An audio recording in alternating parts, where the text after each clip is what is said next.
There are certain pages that I wish that women would take out of men's book, and that is to have the fucking audacity. Men don't marry what they don't like. Women, what they say, men marry women hoping that they'll stay the same. Men just want that same home girl, low-key girl that they met back in the day in college. They want you to stay simple. They want you to, this is why that when people start earning more money and stuff get crazy and go left, women will marry in the hope that shit will get better and that things will change and things will evolve and you get what you get. And men are not that.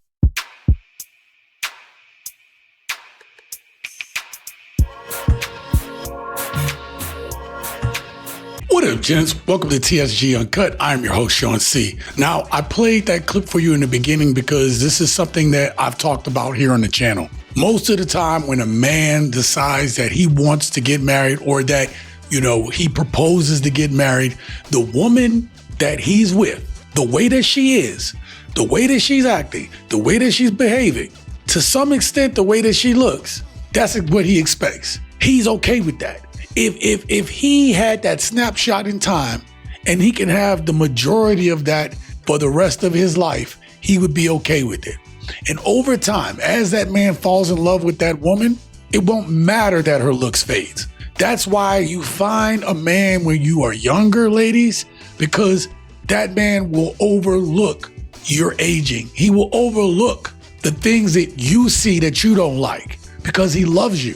But why is it that women are always looking to try to change a man? Women will know who that man is and expect him to change later. What I'm going to show you in today's video is that most women aren't wife material. Most women aren't ready to deal with what comes along with being a wife nowadays. And make sure you stick around to the end because I'm going to show you that the way that we men think about marriage and relationships and being loyal seems to be completely different than modern women today. Do me a favor, hit that like button. And with that being said, let's get started. I did in fact come clean to my husband and I told him that we were $500,000 in debt. I did have to explain that I did get loans out in his name. I did ask family and friends for money and I said that my husband would repay them eventually. Obviously, my husband was very pissed off. I did feel very bad, but he did tell me right away, actually, that he wanted a divorce. He did not understand why I could do something like that to him. I did tell him, I got bored. You took the card away from me. You no longer gave me money. So I felt the need to go behind your back and get loans and also ask for friends and family for money. I did it. There was no going back. Something that P and I talked about on Partners in Crime, we talked about trust.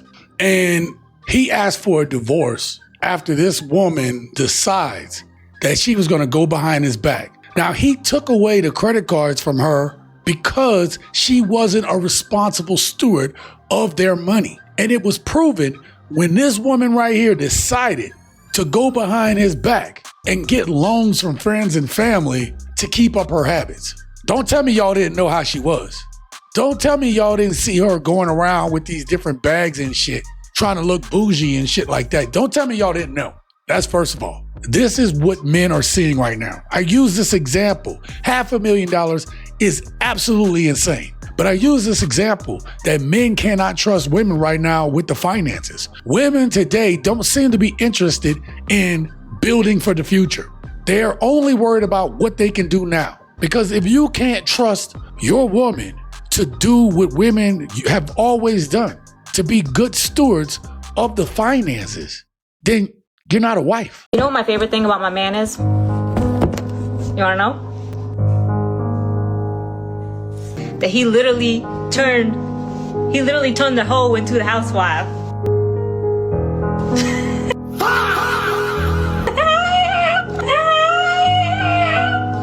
He literally turned the hoe into a housewife. It's possible.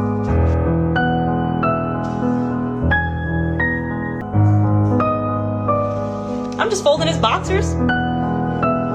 It took a minute. I was like, I ain't ready to settle down, baby. I'm still out here in the streets.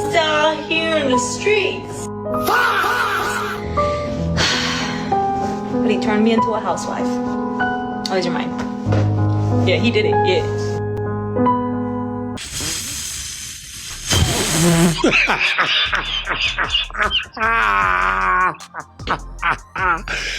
This witch is crazy. Y'all don't see that look? Yo, not only is this woman crazy, but when she said she was a 304, she wasn't nothing nice. I'm gonna tell you right now, she wasn't nothing nice. This woman is gonna be the first one to line up in about 5 to 10 years, maybe a little bit longer, when her looks start to fade, thinking she can still do better, and she gonna monkey branch to somebody else. Cause there is no way this woman gonna be able to let them streets go. Not the way she was looking. Did y'all not hear what she said? It took a minute. I was like, you know, I ain't ready to settle down, baby. I'm still out here in the streets. One of the other things that we're starting to see from modern women today is that the lack of respect that they have for men in general. I've talked about it on this channel, but I want you to see how that translates to getting into a relationship, to being married. Because it doesn't get better once you get married to this woman. No. Whatever behavior you put up with in the beginning, it's only going to amplify later. Why didn't you fucking call me earlier, bitch? Damn.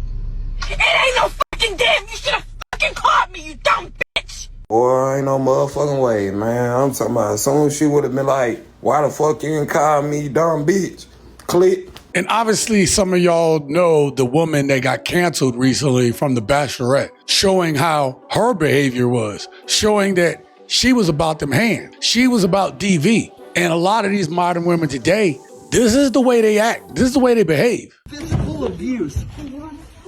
Yeah. Yeah. See, Taylor, this is all you do. It's the only thing you know how to do.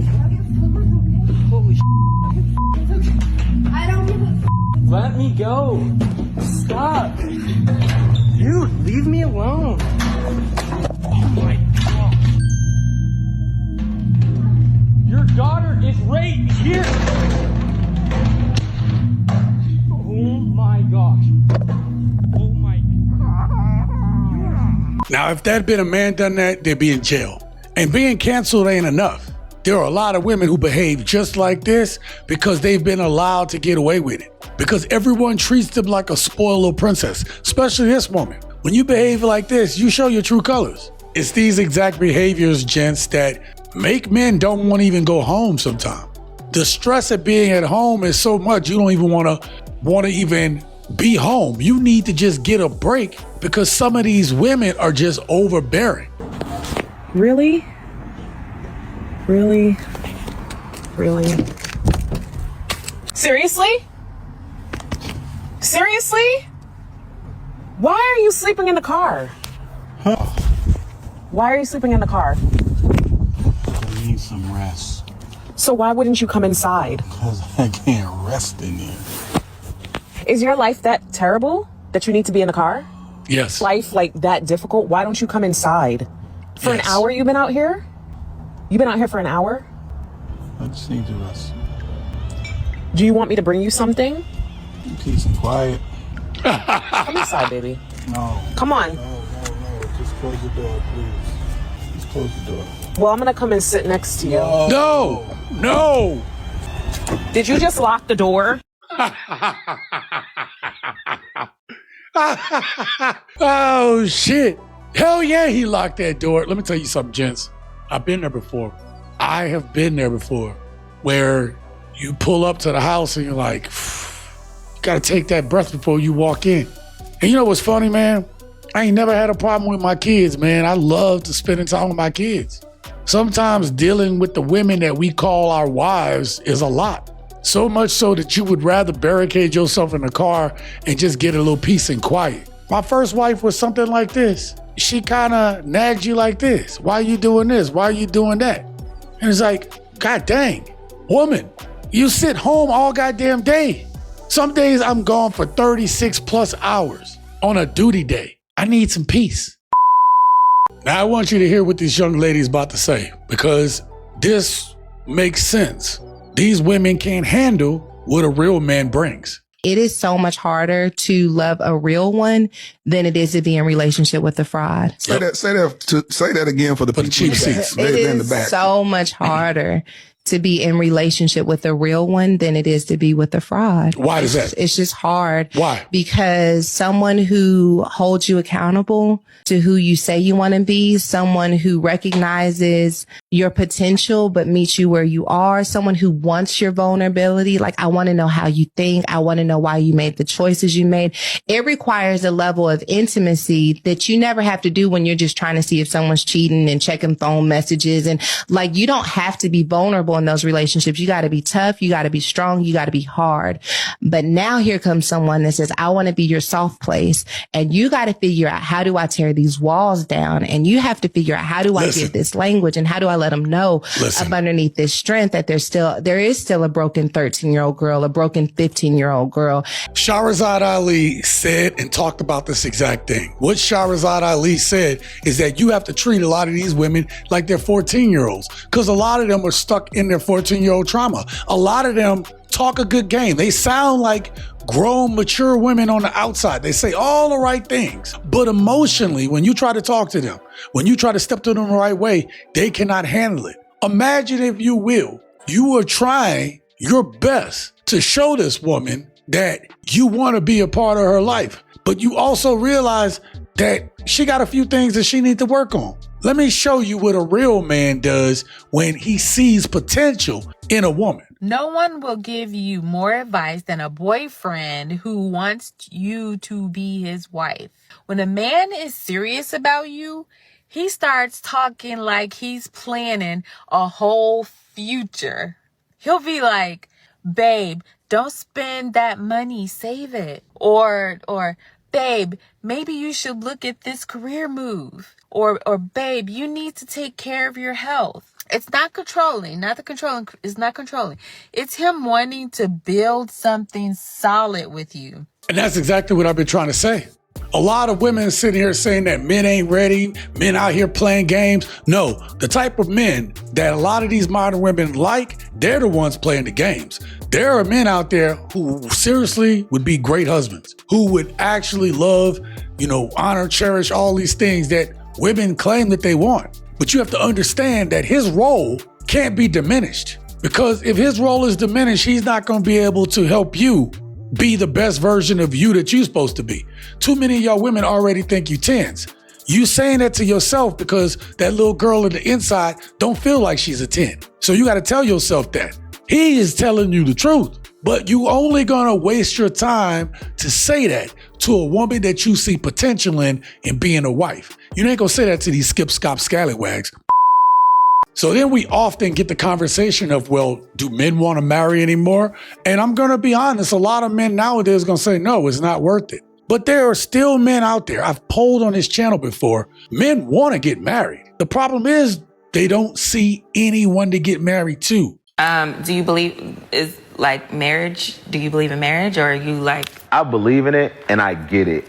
But at the same time, it's like... It's not for you? No, she got to make me believe, for real. Like marriage, I feel like, is y'all shit. If us being married would make the relationship better, then yeah, I'm all for it. But if you just want to wear a ring, I'll buy that. You know what I mean? It's all about why you want to get married. I feel like a lot of people now just want to get married for the look. They want to get married for the wedding. They want to get married because their friend got married. They want to get married because they caught the bouquet. They never last, do they? For somebody to sit down with you and just be like, yo, you know what? You're the last person I want to be with. It's like, oh, all right, this is the conversation I was looking for. And I've never had that conversation with anybody.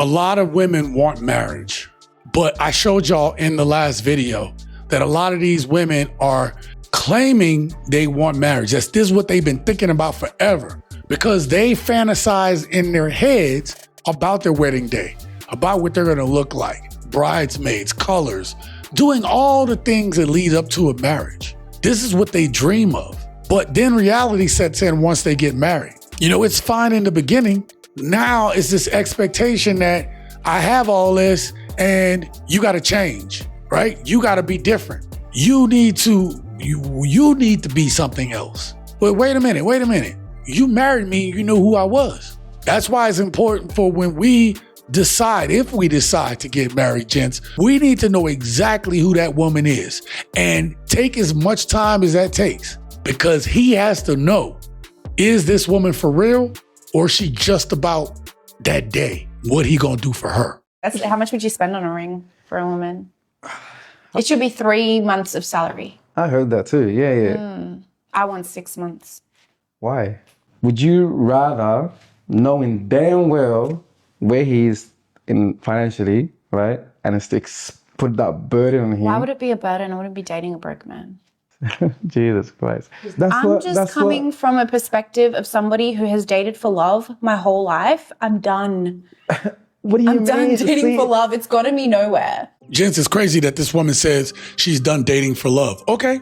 I totally understand that. But you are going to understand, if we're not going to be dating for love, then that means we're dating because this here is a business arrangement. And if this is a business arrangement and the first purchase that you want to make is an expensive ass wedding, an expensive ass ring that's going to lose value later, then that tells me the type of partner you are. It tells me you're the type of partner that isn't looking to build in the long term. You say that the man should just have it just to give to you.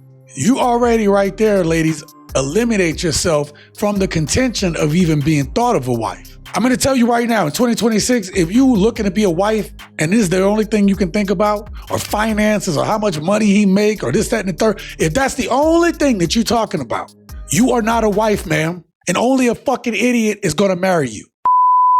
Oftentimes, though, we can find someone through adversity. How you know someone is down for you is how they respond, how they're there for you when you're going through your shit. If your woman isn't there for you through the ups and the downs, holding it down, still able to maintain her femininity through it, not looking at you any differently, then that's not the woman for you. Did you see Jonathan Major's interview where he said everyone has a table and now I know where to sit you? Everybody has a table, right? My life is my table. I'm just not gonna invite you to the table. That's all. I know where to put you now. Same way folks know where to put me, right?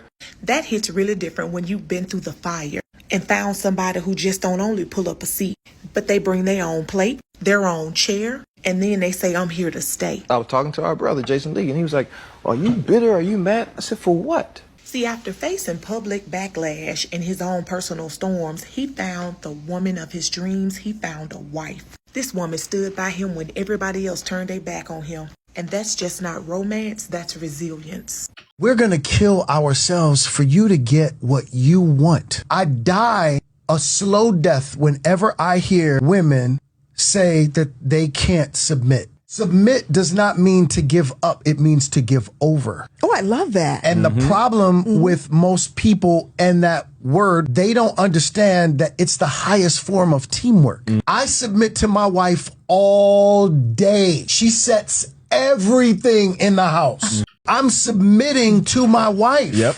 So I expect her, hello, every single one of you women who got your faces up. Let's hear this. I expect her to submit to my provision about specific areas because I submit to her all day. It's a dance. You already tell me what kind of woman you are spiritually when you tell me that you can't submit to your man. Amen. Praise the Lord. This is one of the biggest telltale signs that a woman is a wife or not.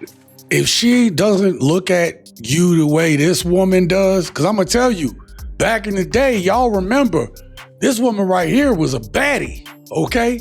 Low down dirty shame, yo, she was a baddie. Y'all remember, okay? This man has had this woman loyal and faithful to him for almost 3 decades.